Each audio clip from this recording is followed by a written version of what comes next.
and welcome to Redbeard's Dungeon. So in these videos, we're not going to be covering any art projects per se. We're going to be diving into things that I want to talk about regarding Dungeons and Dragons, whether we're going over source books, if I'm sharing homebrew ideas, tips and tricks.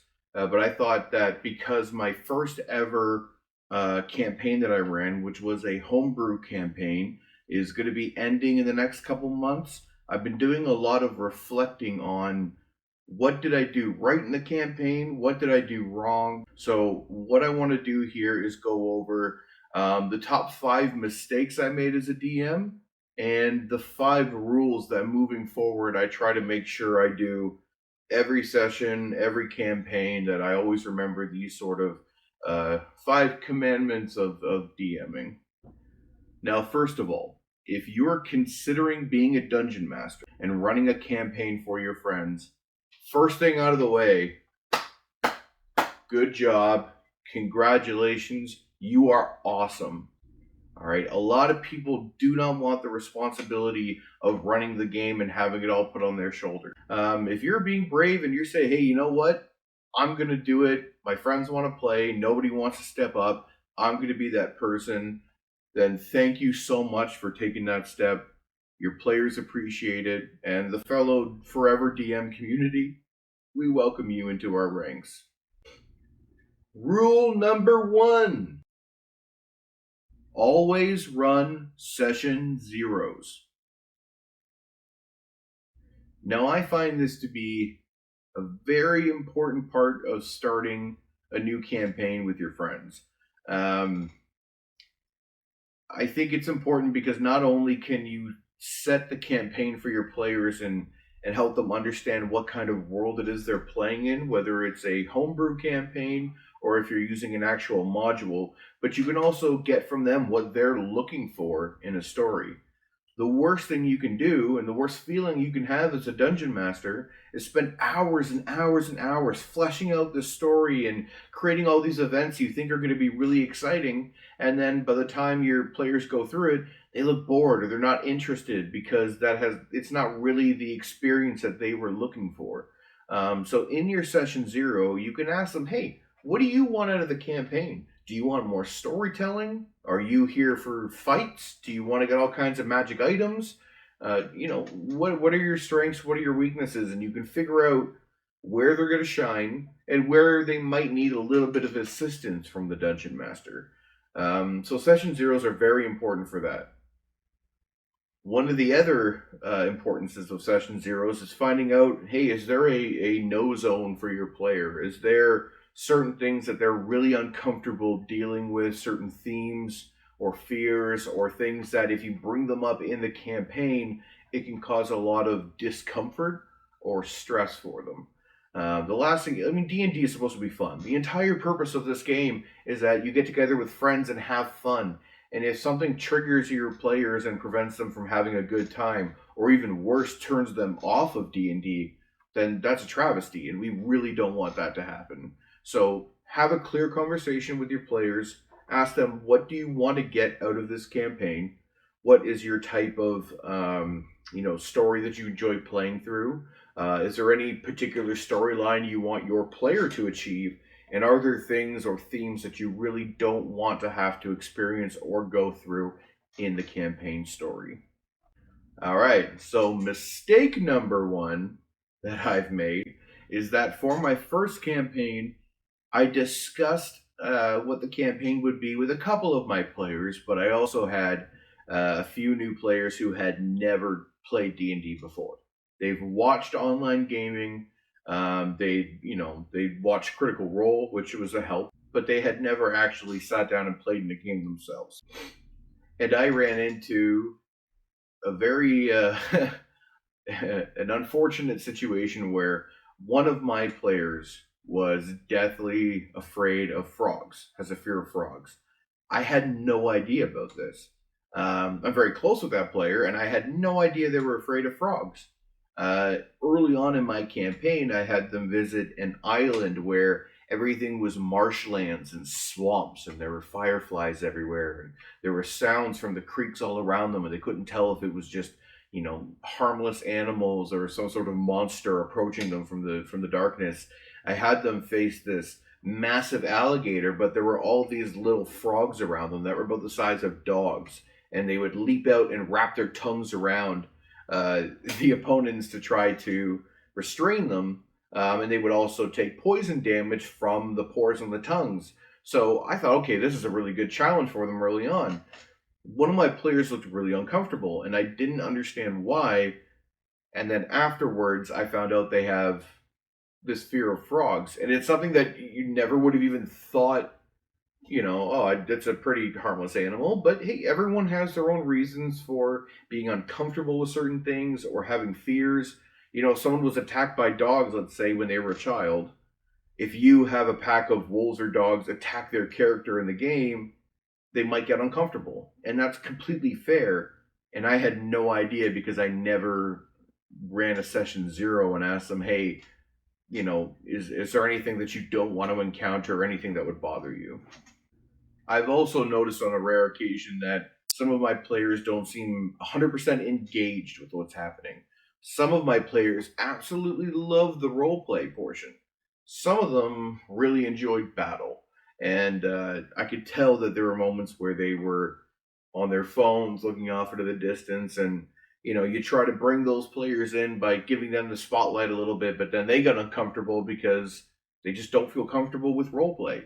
So when they might be bored in those situations. And it's really hard as a DM to try to make sure everyone is entertained at all times, especially if you have 6 or 7 players in your campaign. So, I mean, you can't please everybody, but I think the session zeros are important for you as a dungeon master as well. If you know what kind of story that you want to run, and if you really want to have a lot of interactive role play between your NPCs and your PCs, if you know you have guys who really aren't comfortable doing that, or friends that's maybe not their strength, be okay with the fact that they might not be fully paying attention all the time, or let them know, hey, this is the type of game that I want to run.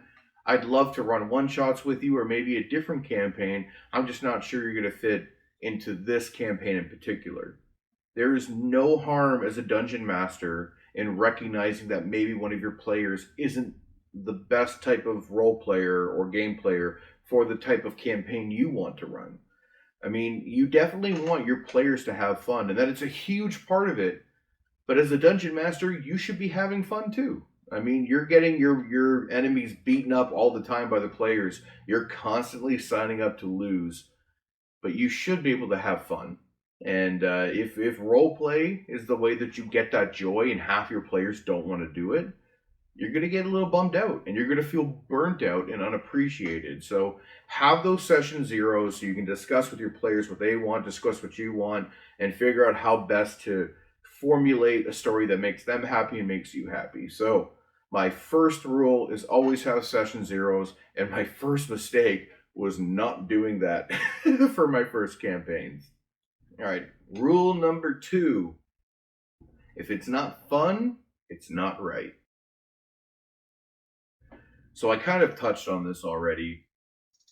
Dungeons and Dragons is the most fun I've probably ever had with my friends. I've been playing since 2012.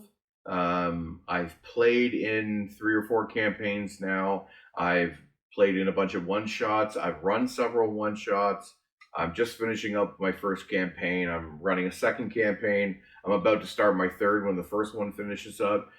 So I'm very passionate about it. I love it. It is a great outlet for me. I'm very goofy and very nerdy, so I love writing fantasy stories. I love doing voices for the NPCs.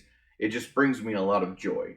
So I know I'm having fun. And like I touched on with the session zeros, as long as you've made sure that you're creating the type of story that your players are also going to have fun with, they should all be having fun.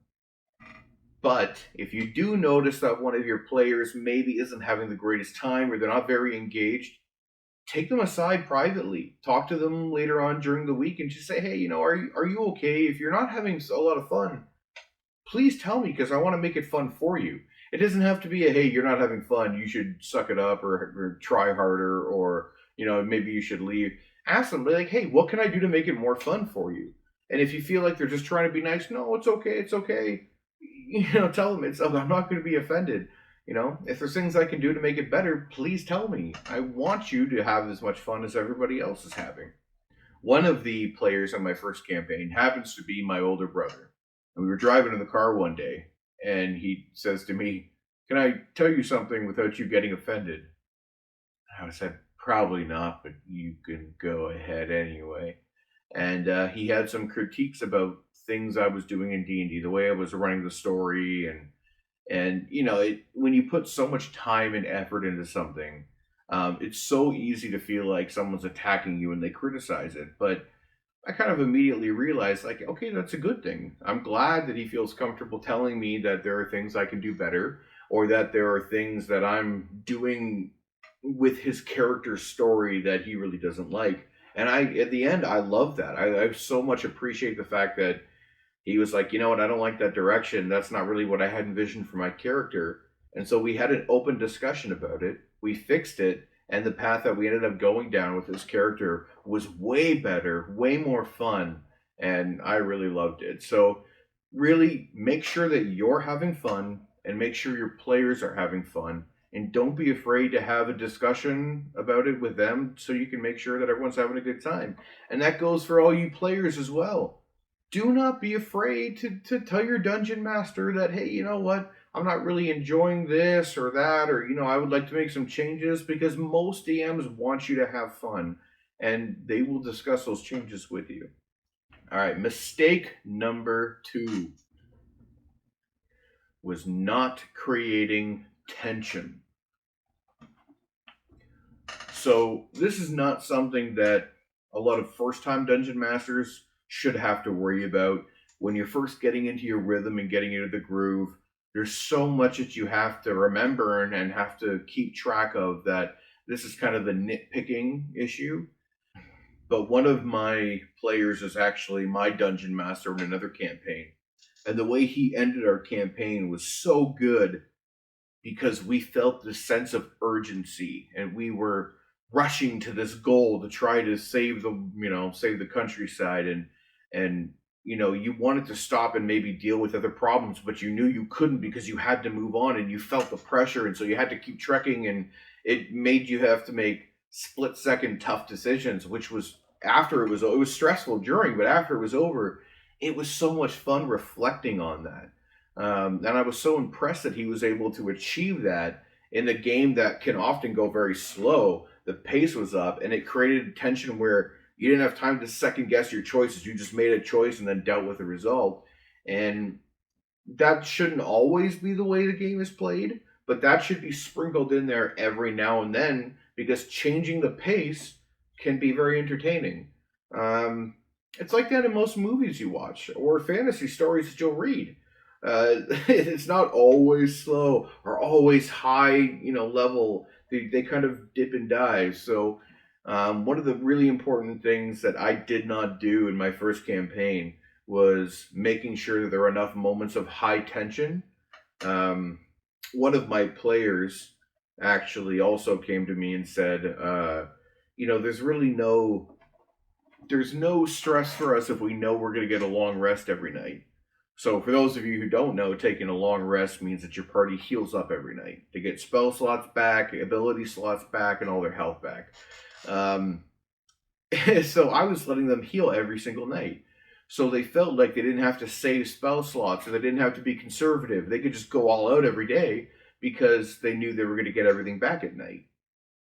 I thought, oh, okay, well, isn't it mean if I don't let you guys? And they said, no, we want to be challenged. Great. Okay. And again, that's an awesome situation of my players telling me they wanted more tension. So, again, if you're an early first time dungeon master, don't worry about it too much.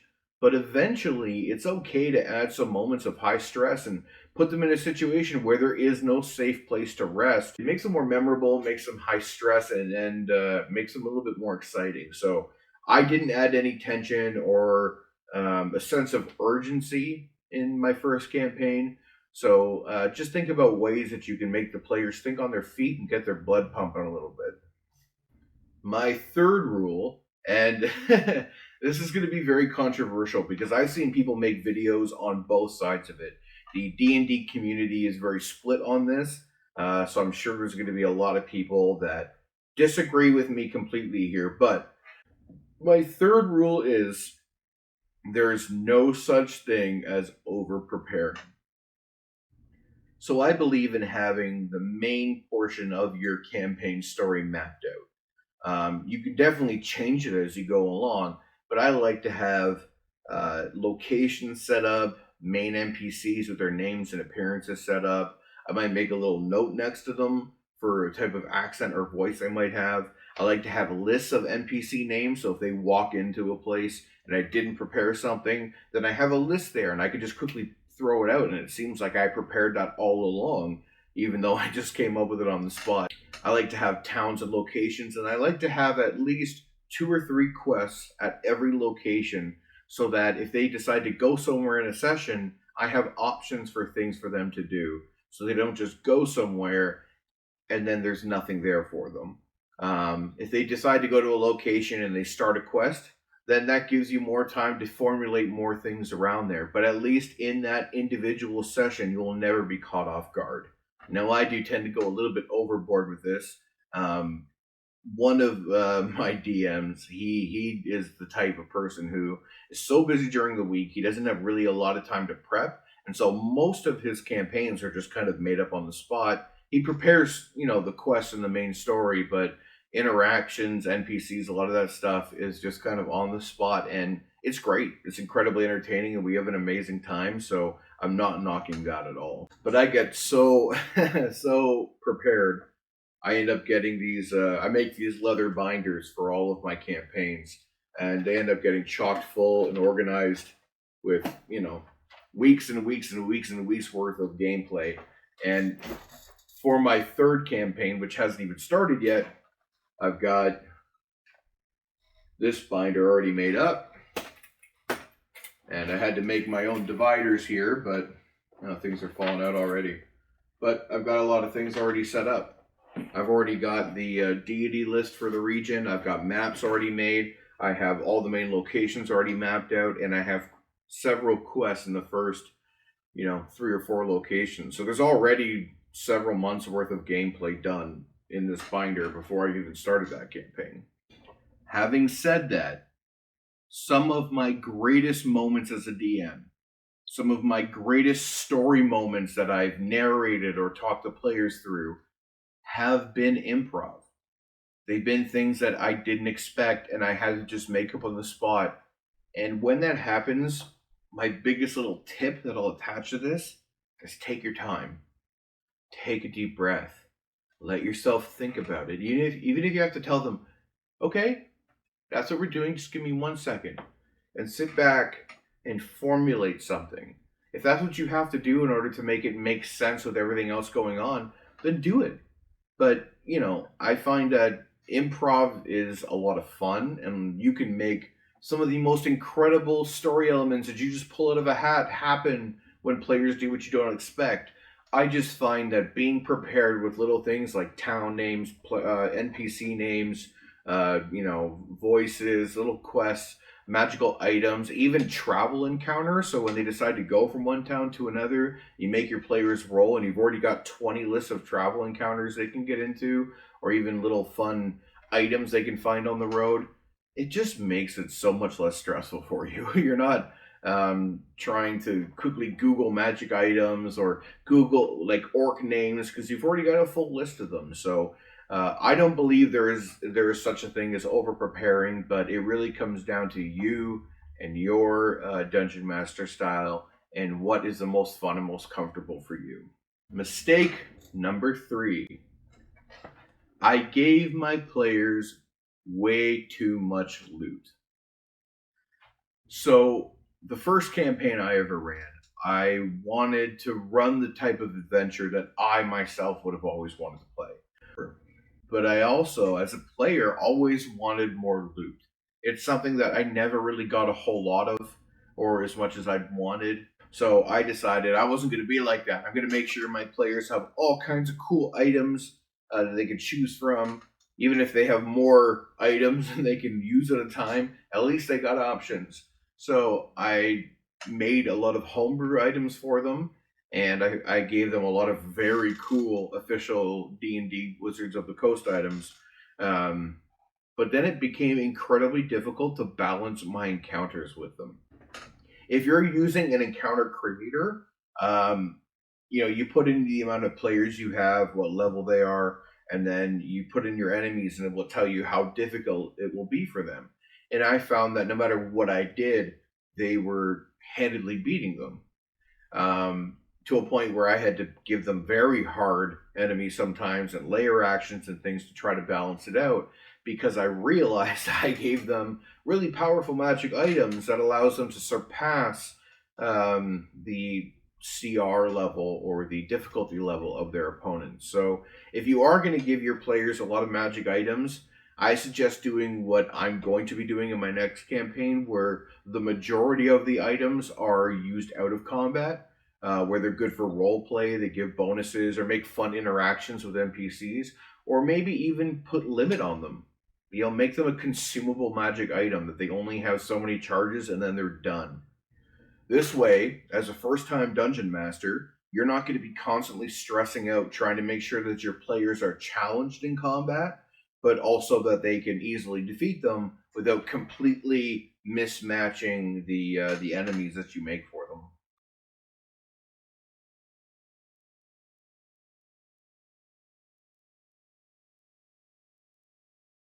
So you don't want to be bullied. So you want to be firm. You don't want to allow your players, when you do challenge them, to complain or try to convince you. Oh, come on, don't do that to us. Don't let us do this. Let us do that.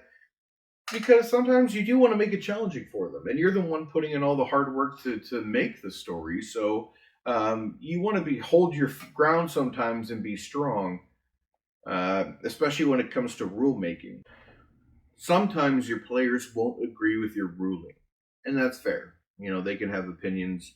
You can have your opinions, and as long as you have a good discussion about them and you're honest, that's okay. I think as long as you cover any type of rule change that you're going to use in your campaign in your session zero, or at least discuss it with them before a session, you're the dungeon master. You can change whatever rules you want for your world and your campaign that you're running. But if it's a rule that is an actual rule and your players just don't like it and they're complaining, hold your ground and be firm.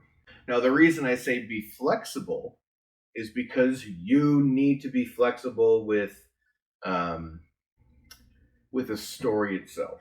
You have to allow your players to not do what you expected, because every DM out there who might be watching this is going to agree with me. Your players will never always do what you expect. There will always be times where they will veer off the beaten path and go somewhere completely different than what you expected, and something maybe you didn't expect or prepare for, and then you kind of panic a little bit. And there's always that that kind of inside voice saying, "No, nudge them back on path, put them back on path." But at the same time, it's their game; they can do whatever they want. So you have to be flexible enough to let them do those things and not try to use godly DM power and smite them for it. There were times where I had an entire storyline and event planned out for this NPC that the party met. The NPC was possessed and corrupted, and instead of freeing him, one of my players just chopped his head off. And I was like, all right, rip that sheet up, we're done. And there's a part of you that wants to fight against it, but be flexible, let things change, because sometimes the way the story will change will end up being better. And I always say, as a dungeon master, I'm not telling the story, we are all telling the story together, right? It's you and your players. So when they contribute to something like that and put you on your toes and change it up, be creative, find a new path, or find a way to redirect them later on, but don't punish them for making that decision. So my fourth mistake was not laying out options for my players. Now, like I mentioned, I had a lot of newer players in my campaign, and I fell prey to expectations. Now, there are so many popular Wizards of the Coast promoted Dungeons and Dragons games online. There are things like Dimension 20, Critical Role, so many great role playing shows out there. And there is a negative effect from those that most of those DMs and players have admitted to, where people will watch those and think, oh, my dungeon master has to be as good as Abria Iyengar, or it has to be as good as Brennan Lee Mulligan, or has to be as good as Matt Mercer. And then DMs watch that and think, my players are going to think of those clever solutions. They're going to role play just as good. They're going to figure stuff out, and I won't have to give them hints. And that's a problem. A lot of these people have been playing this game for a long time, years and years. And some of them work as improv comedians or voice actors or writers or whatever. There's a reason that they're being streamed online for their gameplay, because they are either professionals or semi-professional gamers. It is unfair to expect your dungeon masters who have been doing it for the first time, or maybe just for a couple years, to be as good as the people who've been doing it their entire lives. And as a dungeon master, it was unfair of me to expect my players to come up with solutions to every problem I threw at them without giving them enough hints of what they could do. I would think of 4 or 5 ways they could get out of a room or solve a problem, and they wouldn't come up with any of the same 4 or 5 that I did. And I think what's important there is to offer them solutions, or even have them say, why doesn't everyone roll an intelligence check or a perception check? And based on what they roll, you can start giving them hints toward the solutions you've thought of, so that they're a part of it and you're not just giving it to them, but they do have a chance to succeed. And part of that is, if they're in a trapped room and the trap is activating and they're running out of time, or if they're in combat or trying to solve a puzzle, there is a bit of high stress in those situations, and they're just looking through their character sheets and thinking, what are the options I have? And so if you're trying to, egg them on to think outside the box when they're in a high stress situation, they're not really clear enough to think outside the box and relax and be creative, because you're putting them in a stressful spot. So expecting them to take the time to, think a little bit differently is a little unrealistic. So I did not give my players enough hints, enough assistance, or I didn't offer them a chance to roll toward the solutions that I had thought of. Whew! I hope you guys are still with me. We are down to my final rule and my number 1 mistake that I've ever made. Number 5 on this list, but I counted up, so it is the biggest mistake I've ever made. So, for rule number 5, never say no. Now, obviously, you're going to say no. There's going to be times where, a halfling says, hey, can I run up and punch that boulder and split it in half? Well, you can punch it, but you can't split it in half. If somebody says, hey, can I jump 400 feet in the air and land on that platform? No. I'm not talking about that. I'm talking about when players try to do things or ask if they can do things that you can tell that they've thought about it. They've put consideration into it, and they might even explain and give reasoning. When you say no, you can actually crush the creativity, enthusiasm, and energy of your players. And then in another situation later on, they might be less likely to put an idea forward because they know you shot them down the last time. I try to be pretty open with this, but I'm sure I've made mistakes with it too. But I find what's better is if a player says, hey, I want to, let's say, an enemy they're fighting has a magical scepter in their hand, and one of the players says, hey, I want to try to shoot the scepter out of their hand, or shoot a crown off their head, or something like that. You can tell them, let's say your player has a +5 to their attack roll.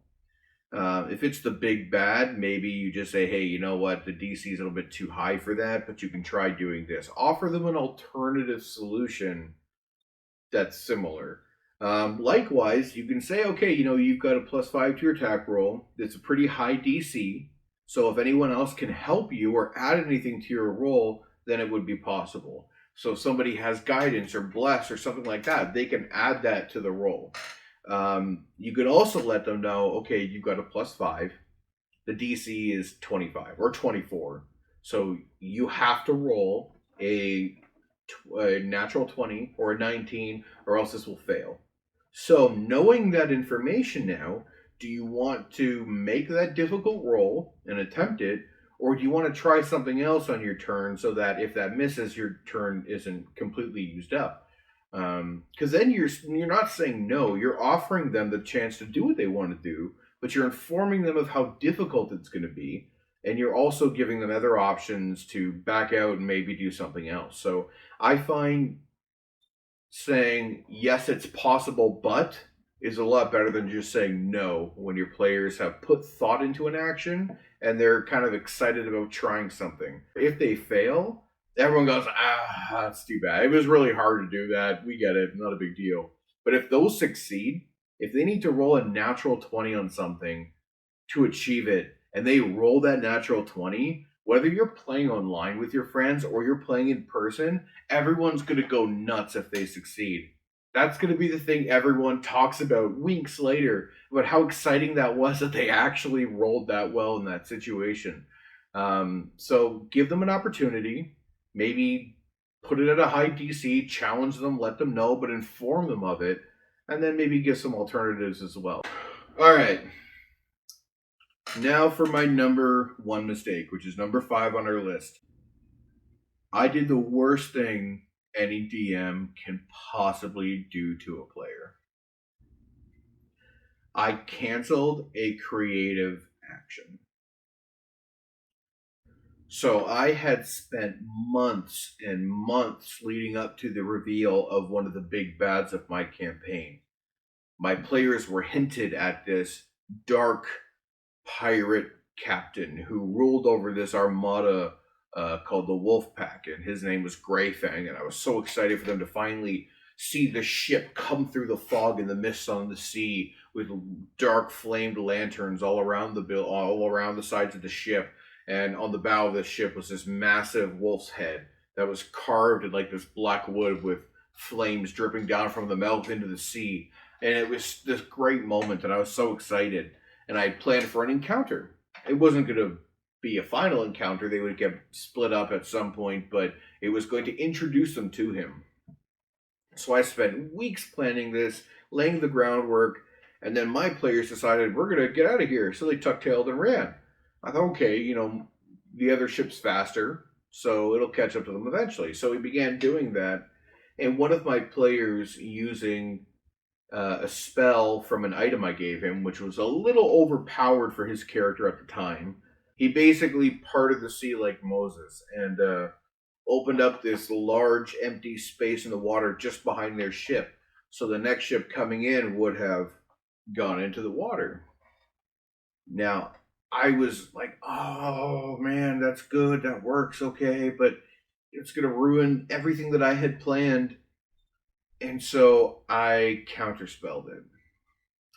I counterspelled it with the big bad, who I did give him counterspell later on for their encounters, but he didn't have counterspell when I started the session. And I've admitted my mistake to my other players. I admitted it to that particular player, and I've apologized to him many times.